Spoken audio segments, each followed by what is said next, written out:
And we are back in the very sunny Catalyst studio with candidate Robert Blackmon. Welcome, sir. Happy to be here as always. Thank you for having me. How's life on the campaign trail? You know, I don't want to jinx it, but feeling better every day. You know, feedback has been great. Just doing all the things you need to do to get to the finish line. Awesome. So today we're talking about the character of our special city and things that you would do as mayor to protect it, protect our character, and also augment our character. So we're looking, as usual, for three things. Let's dive right into item number one. So item number one, to preserve the character of our city. You know, I've always fought for historic preservation in our city. And that's because personally, you know, whenever I travel somewhere, it's all cultural based or architectural based tourism. So, you know, Charleston, Savannah, New Orleans, Atlanta, Memphis, these are all places I visit, and I visit frequently because they have unique character, culture, history, and we need to make sure that we preserve that in St. Pete. You know, our buildings, every building tells a story, every neighborhood, every brick in an alley has a story to tell. And I want to make sure that we keep that special. So, Preserve the Burg awarded me their top award for historic preservation from the private sector when I renovated a historic 1909 building downtown. We restored the original wood floors. I was sitting on the porch. I scraped off the paint from the original Cuban tile, the original doorknobs. And that's kind of stuff you want, is living history, because it tells a story and has a sense of place and gives us a sense of place. That's why I also fought for things like the bait house from the $1 Million Pier, to put that back on the pier. I wanted to restore it to bring the new pier back to its history and its roots with the original pier bait house. Unfortunately, the mayor tore that down. We had a big to do over that, but I'd like to, if elected mayor, uh, create a replica of it, which can serve as a tourism stand for a preservation society like Preserve the Burg, so that they can get financial clout by selling T-shirts, hats from volunteers, and then put in their coffers to invest directly in historic preservation. So historic preservation is one of the big keys, and we need to have growth for sure, but it needs to be sustainable growth, and we need to do more infill stuff and try and preserve some of the buildings that we have from the free market, like I've done. And the world is moving ever increasingly more online and digital. So, what do you think the role of the mayor is, or the city government, and in bringing that character and telling some of those stories and bringing some of that history into the digital world? Right. So absolutely, we need to have city resources. You know, we have a great marketing team at the city, but our city website has been outdated. We're trying to overhaul it now, but we need to be a resource and we need to be the gatekeepers. One thing I've pushed for on council unsuccessfully, but I would implement if elected mayor, is I wish we had just a historic role and roster of who is served as a council member. We have a list of all the mayors, but there's still a lot of living former council members in our city, and we can learn a lot from those who have made the decisions. But also, you know, I'm a big research guy. I'm a big historical research guy, and I go through newspaper.com archives all the time. I look at the stories of the old council members who held my seat in District 1 and other seats, just to kind of figure out how we got to where we are today and how we can move forward more effectively and efficiently. Thank you. So let's move on to item number two. So the second item I would say is to keep our city special and to help it grow would be more emphasis put on the neighborhood. So we have neighborhoods now that at least people are starting to know the names of, right?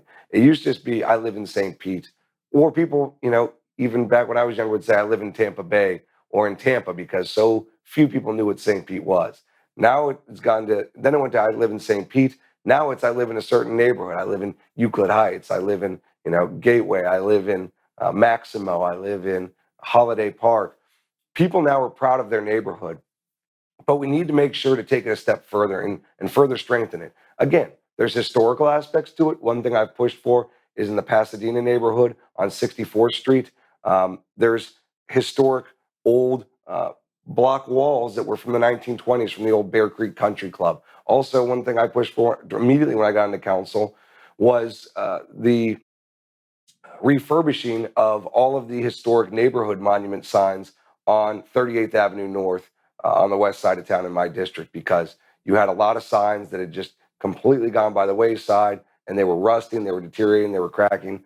Murden Park sign was terrible. And if your neighborhood sign is in bad shape, then you're not going to respect and feel that kind of pride in your neighborhood like everybody should in St. Pete, because we should all be proud to live, here. It's a wonderful place. So I pushed for the refurbishing of those signs. They have been mostly redone at this point, and they look a lot better. It's also neighborhood beautification. But every neighborhood needs to also be an inclusive neighborhood. And I don't just mean that in the kind of general sense. I mean, you need to be able to do everything in every neighborhood. So we want people certainly to go downtown and to explore and to go to Tyrone Square Mall in my district currently, but we also want people to be able to get all the goods and services they want in their neighborhood. There should be a pharmacy in every neighborhood. There should be a grocery store. There should be a bar. There should be a doctor's office. You should be able to have every service in your micro neighborhood, like New York, where, yes, we travel outside, but each neighborhood has its own character, culture, and economy. So at the center of most good neighborhoods is a good neighborhood association. So as mayor, how would you inspire and empower neighborhood associations to reach their fullest potential in completing these complete neighborhoods? That's a great question. So one thing I've pushed for on council is I had hounded all the neighborhood associations when I got on to say, hey, I want to come to your meetings. I want to get more active. And I have a great relationship with all the neighborhoods in my district. There are a couple that are inactive, but I'm blessed that my district has a very, very active and vibrant neighborhood association grouping. Some neighborhoods and some districts are not so lucky. How do we bring people back to the table?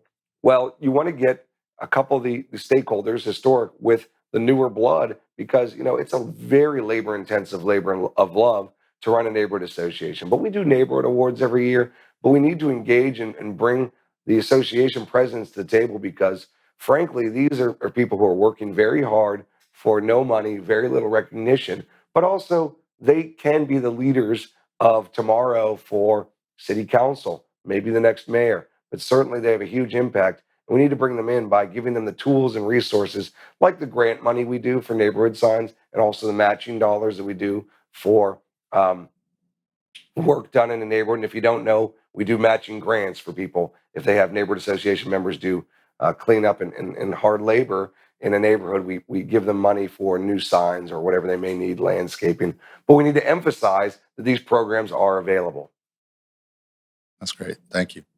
All right, let's do the last item on the list for today. Yeah. So the third thing I would do to strengthen our city and its character would be to let St. Pete do what it does. And by that I mean we got to the St. Pete of today from the St. Pete of yesterday. So our past, our present are great, but we need to look towards the future.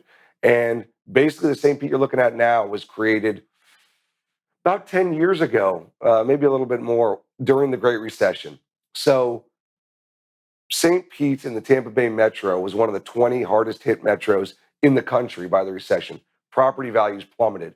I'm in the investment real estate sector, and I can't tell you how many $5,000 houses I went and looked at for sale.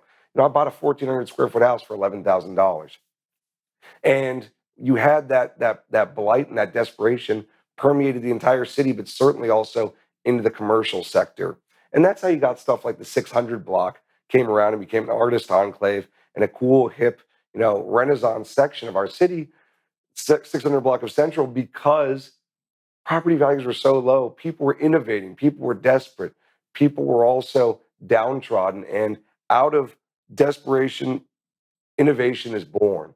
So we need to also encourage the entrepreneurs of the future. Yes, pricing has gone up, but I'm hoping that different neighborhoods will benefit from the growth.